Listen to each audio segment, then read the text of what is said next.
দাদা, আপনাদের প্রথম থেকে দাবি একেবারে একটা স্পষ্ট দাবি ছিল যে আপনারা পরীক্ষায় বসবেন না, কিন্তু সেক্ষেত্রে আমরা দেখলাম একেবারে মুখ্যমন্ত্রী ঘোষণা করলেন, তারপরে বিজ্ঞপ্তি প্রকাশ হয়ে গেল এবং কি কোন কোন ডেটে পরীক্ষা দেবেন আপনারা বা আপনাদের নেওয়া হবে বা কিভাবে নেওয়া হবে তার নাম্বারও বিভাজন বলা হয়ে গেল এবং পরীক্ষার টাইম এবং কি ইন্টারভিউ টাইমগুলো সবকিছু বলা হয়ে গেল। কিভাবে দেখছেন বিষয়টা? আচ্ছা, প্রথমত যে মুখ্যমন্ত্রীর যে প্রেস বিবৃতি এবং তারপরে যে গেজেট এবং নোটিফিকেশন প্রকাশ হয়েছে, সেটা কিন্তু 17ই এপ্রিল সুপ্রিম কোর্টে মধ্যশিক্ষা পর্ষদ যে এমএ ফাইল করেছিল, সেই এমএ ফাইল থেকে বলা হয়েছিল যে 31শে মের মধ্যে একটা বিজ্ঞপ্তি প্রকাশ করতে হবে এবং 31শে ডিসেম্বরের মধ্যে নিয়োগ প্রক্রিয়া কমপ্লিট করতে হবে। এবং সেখানেও কিন্তু একটা কাউন্সিলিংয়ের বা ইন্টারভিউর একটা সময়সীমা বেঁধে দেওয়া হয়েছিল। মূলত মুখ্যমন্ত্রীর বক্তব্য ছিল যে সেই সুপ্রিম কোর্টের সেই রায়টাকে মেনে নিয়ে কিন্তু এই বিজ্ঞপ্তি দেয়া হয়েছে। কিন্তু আমরা উল্টো দিকেও দেখতে পাচ্ছি যে সুপ্রিম কোর্টের পাশাপাশি অন্যান্য যে রায় রয়েছে, যে অযোগ্যদেরকে টার্মিনেট করতে হবে, তাদের সুদসহ বেতন ফেরত দিতে হবে, তারা স্কুলে যেতে পারবে না, সেই সমস্ত দিকগুলো কিন্তু এখনো মানা হয়নি। দাদা, এখানেই তো আপনারা কি এখনো ওই যে বিজ্ঞপ্তি বেরিয়ে গেল, আপনাদের দাবি কি একই থাকবে? অবশ্যই আমাদের দাবি একই থাকবে যে আমরা নতুন করে পরীক্ষা দেব না। কেন, আপনারা ভেবে দেখুন যে 2016 সালে আমরা কিন্তু যোগ্যতার ভিত্তিতে গেজেট এবং নোটিফিকেশান মেনেই পরীক্ষা দিয়েছিলাম। সেই পরীক্ষায় আমরা মেধা এবং যোগ্যতার বলে উত্তীর্ণ হয়ে পরীক্ষা, তার পরবর্তীতে কাউন্সেলিং, তার পরবর্তীতে ইন্টারভিউ, সমস্ত পদক্ষেপ উত্তীর্ণ করে আমরা বিদ্যালয়ে গেছিলাম। আজকে সেই জায়গায় ফিরে এসে আর পুনরায় পরীক্ষা দেওয়ার কোনো মানে হয় না। তারপরেও সুপ্রিম কোর্ট যে জাজমেন্টে যেটা বলেছে যে ফ্রেশ সিলেকশন, সেই ফ্রেশ সিলেকশন আর ফ্রেশ রিক্রুটমেন্ট কিন্তু একই নয়। আমরা বিগত দিনে দেখেছি যে আপার প্রাইমারি যে নিয়োগটা হয়েছিল, সেই নিয়োগে দুবার প্যানেল ক্যান্সেল হওয়ার পরেও সেখানে ফ্রেশ সিলেকশন হয়েছে। সেখানে যে পরীক্ষা হয়েছিল সেই একাডেমিকের ভিত্তিতে শুধুমাত্র ইন্টারভিউ নিয়ে দুবার নতুন করে প্যানেল তৈরি হয়ে তারা আজকে বিদ্যালয়ে চাকরি করছে। তো আমাদের ক্ষেত্রেও এই ওএমআরের ভিত্তিতে কেন পুনরায় রিপ্যানেল হবে না, আমরা কিন্তু কোর্ট রুমে সেই দাবি রাখবো। আমরা মহামান্য বিচারপতি সঞ্জীব খান্নার বেঞ্চে যে দাবিগুলো করেছিলাম, সেই দাবিগুলো কিন্তু রাখা হয়নি। আমাদের ধারণা কোথাও গিয়ে বিচারপতি আমাদের কথাগুলো শোনেননি, বা আমরা সংবিধান বা বিচারালয়ে যে বিচার পাওয়ার কথা, সেই বিচার আমরা পাইনি। দাদা, আমরা দেখলাম যে নিয়োগ এসএসসি যে নিয়োগ বিধিতে বদল এনেছে 2016 সালে যেভাবে আপনাদের সিলেকশন হয়েছিল, সেক্ষেত্রে আমরা দেখেছিলাম লিখিত পরীক্ষায় 55, শিক্ষাগত যোগ্যতায় 35 এবং পার্সোনালিটি টেস্ট এখানে 10 ছিল। এক্ষেত্রে এবারে 2025-এ যেভাবে আমরা নিয়োগ বিধিতে যেভাবে বদল এসছে, সেক্ষেত্রে লিখিত পরীক্ষা আপনাদের 60, শিক্ষাগত যোগ্যতা 10, শিক্ষকতার অভিজ্ঞতা 10, মৌখিক বা ইন্টারভিউ 10 এবং আপনাদের লেকচার ডেমনস্ট্রেশন সেখানে 10। এই যে বদল, আপনারা তো 2016 সালে যেভাবে আপনাদের নিয়োগ হয়েছিল বা যেভাবে আপনারা সিলেক্ট হয়েছিলেন, এবারে তো পুরো আলাদা।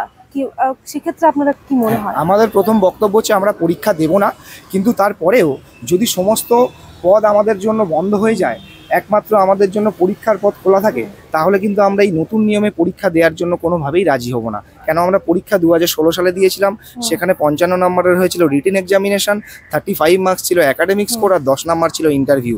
আপনারা দেখেছেন 2016 সালের পর থেকে আমরা নিয়োগ পেয়েছিলাম 2019-এ গিয়ে। এর মাঝখানেও কিন্তু হয়েছিল বিস্তর আন্দোলন, সেই বিস্তর আন্দোলনের জন্যই কিন্তু আমরা নিয়োগটা পেয়েছিলাম। এবং নিয়োগ পেয়ে 7 বছর চাকরি করার পরে প্রাতিষ্ঠানিক দুর্নীতি, মধ্যশিক্ষা পর্ষদ, স্কুল সার্ভিস কমিশন এবং রাজ্য সরকারের দুর্নীতির জন্য আমাদের কোনো অন্যায় না থাকার পরেও আমাদের চাকরি চলে গেছে। এবং বর্তমানে যে নোটিফিকেশান এবং গেজেট এসছে, সেই গেজেট এবং নোটিফিকেশান পুরোটাই কিন্তু সুপ্রিম কোর্টের রায়ের বিরোধী। এবং সেখানে আমরা দেখতে পাচ্ছি, আপনি নিজেও এখন বললেন যে 60 নম্বরের থাকবে পরীক্ষা, 10 নাম্বার শুধুমাত্র থাকবে একাডেমিক স্কোর।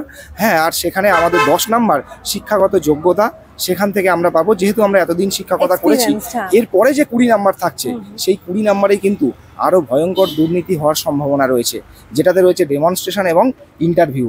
আমরা দেখেছি ইন্টারভিউর ক্ষেত্রে আমরা যারা যোগ্য, তারা ইন্টারভিউ ভালো দিয়েও পেয়েছি মাত্র 4 নাম্বার।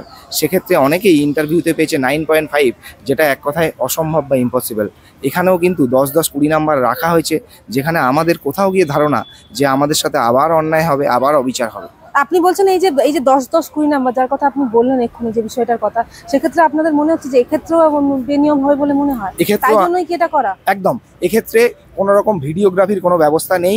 যে নিয়োগকারী সংস্থা দুর্নীতি করেছিল, তার জন্য আমাদের চাকরি গেছে, সুপ্রিম কোর্ট আবার তাকেই দায়িত্ব দিচ্ছে। তার মানে তিনি আবার পুনরায় এর থেকেও বড় ধরনের দুর্নীতি করবে, এটা 100% নিশ্চিত। এবং আমরা আবার দুর্নীতির শিকার হব, যদিও আমরা চাই না এই পরীক্ষা দিতে। আমরা দেখছি যে নতুন করে পরীক্ষায় বসতে পারবে, দেখা যাচ্ছে বলা হচ্ছে যে নতুন করে ফর্ম ফিল আপ করে পরীক্ষায় নতুন প্রার্থীরা বসতে পারবে। সেক্ষেত্রে আপনারা রয়েছেন, আপনারা 2016 সালে পরীক্ষা দিয়েছিলেন, আবার নতুনদের সাথে আপনাদের আবার আচ্ছা, সুপ্রিম কোর্টের জাজমেন্টের মধ্যেই আপনারা দেখবেন সেখানে পরিষ্কার করে বলা আছে যে 2016 সালের যে অ্যাফোর্সেড ভ্যাকেন্সি ছিল সেই ভ্যাকেন্সির উপরেই কিন্তু ফ্রেশ সিলেকশন প্রসেসটাকে কমপ্লিট করতে হবে, কিন্তু এখানে ফ্রেশ সিলেকশন প্রসেসটাকেই উড়িয়ে দেওয়া হয়েছে এবং সেই ভ্যাকেন্সির কথা না মেনে পুনরায় নতুন করে ভ্যাকেন্সি দিয়ে বিজ্ঞপ্তি প্রকাশ করা হয়েছে। এবং আপনারা যদি ভালো করে দেখেন টোটাল যে ভ্যাকেন্সি দিয়েছে সেখানে ক্যাটাগরাইজ করে কোনো ভ্যাকেন্সি দেওয়া হয়নি যে এসসি এসটি ওবিসি বা জেনারেল ক্যাটাগরিতে কত করে সিট থাকবে, যেটা একেবারেই গেজেট বা নোটিফিকেশন বিরুদ্ধ, আইন বিরুদ্ধ। দাদা এখানে একটা প্রশ্ন এসে যাচ্ছে যে এই যে আমরা দেখছি যে বিজ্ঞপ্তি প্রকাশ করলো সরকার বিভিন্ন পরতে আপনিও কয়েকটা ভুল বললেন বা কয়েকটা ধোঁয়াশার কথা বললেন, সেক্ষেত্রে এই যে 20 নাম্বার যেটা আপনার হচ্ছে লেকচারে যে পড়ানোর দক্ষতা বা অভিজ্ঞতা, এই ক্ষেত্রে যারা নতুন পরীক্ষায় বসবে তারা কিন্তু এই নাম্বারগুলো পাবে না। সেক্ষেত্রে এখানেই প্রশ্ন উঠছে দাদা যে এই যে ধোঁয়াশা কেন সরকার রাখছে বারবার? না, ডেমনস্ট্রেশনের ক্ষেত্রে তারা যদি ভালো ডেমনস্ট্রেশন দিতে পারে অভিজ্ঞতা 10 অভিজ্ঞতা 10 নম্বর তারা পাবে না, কিন্তু সেটা তাদের বিষয়, যারা ফ্রেশ আসবে আমরা চাইবো যে নতুন করে নিয়োগ হোক। সেক্ষেত্রে তো তারা আইনি আবার পথে যেতেও পারে। হ্যাঁ, আইনি পথে তারা যেতে পারে। এই ধোঁয়াশাগুলো সরকার কেন রাখছে সেটা তো আপনারা বুঝতে পারছেন যে আমরা বিগত 2019 সাল থেকে চাকরি করে 7 বছর পরে আমাদের চাকরি গেছে এবং প্রাতিষ্ঠানিক দুর্নীতির জন্য গেছে। সরকার আবার যে গেজেট এবং নোটিফিকেশন দিয়েছে তার বিরুদ্ধেও কেস হবে এবং এখানেও চরম দুর্নীতির একটা ধোঁয়াশা রয়েছে। সরকার কি সচেষ্ট আপনাদের আবার চাকরিতে ফেরাতে? সরকারের পক্ষ থেকে আমরা সেরকম কোনো সঠিক পদক্ষেপ পাইনি। আমাদেরকে বারংবার করে যে ধরনের প্রতিশ্রুতিগুলো দেওয়া হয়েছে সেই কোনো প্রতিশ্রুতি সরকার রাখেনি। কেন এই ধোঁয়াশা বা কেন এই জটিলতা রাখছে সরকার? আপনারা দেখেছেন যে অযোগ্য যারা আছেন তারা আসছে বিকাশ ভবনে এসে শিক্ষামন্ত্রীর সাথে দেখা করছে। আমরা যোগ্য হয়েও 7 তারিখ থেকে টানা 25 দিন এখানে অবস্থান বিক্ষোভে পড়ে আছি। আমাদের দাবি আমরা আইনি পদ বা অন্যান্য পদ নিয়ে আমরা মুখ্যমন্ত্রী বা শিক্ষামন্ত্রীর সাথে আলোচনা করব। সেই আলোচনা তো আমাদের করতে দেয়নি, উল্টে আমরা আমাদের সাংবিধানিক অধিকার দেখাতে গিয়ে বা প্রতিবাদ করতে গিয়ে আপনারা দেখেছেন যে শিয়ালদা স্টেশন, ধর্মতলা বা বিকাশ ভবন থেকে আমাদের পুলিশ জোরপূর্বক উঠিয়ে নিয়ে গেছে। 15 তারিখে এখানে আমাদেরকে পুলিশ মেরে মাথা ফাটিয়ে দিয়েছে। অসংখ্য শিক্ষক হসপিটালে ভর্তি ছিলেন। তো সেখান থেকে খুব পরিষ্কার যে সরকারের কোনো সঠিক পদক্ষেপ বা সদিচ্ছা নেই। আপনারা ভরসা রাখছেন এসএসসির উপরে? না, আমরা কোনোভাবে ভরসা রাখছি সরকারের উপরে? মোটেই না, কোনোভাবেই নয়।